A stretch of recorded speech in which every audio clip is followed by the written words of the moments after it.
சப்பாத்தி ரொம்பவே சாஃப்டாக நல்லா ஃப்ளஃபியாக உப்பி வரணுமா இந்த மாதிரி ட்ரை பண்ணுங்கள்.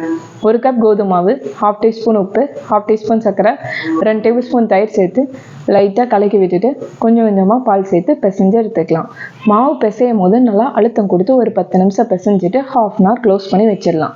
மீடியம் சைஸ் உருண்டையாக உருட்டிட்டு சப்பாத்தி தேய்ச்சிட்டு எண்ணெய் அப்ளை பண்ணி மாவு தூவி விட்டு மறுபடியும் ஸ்கொயர் ஷேப்பில் மடிச்சுக்கலாம்.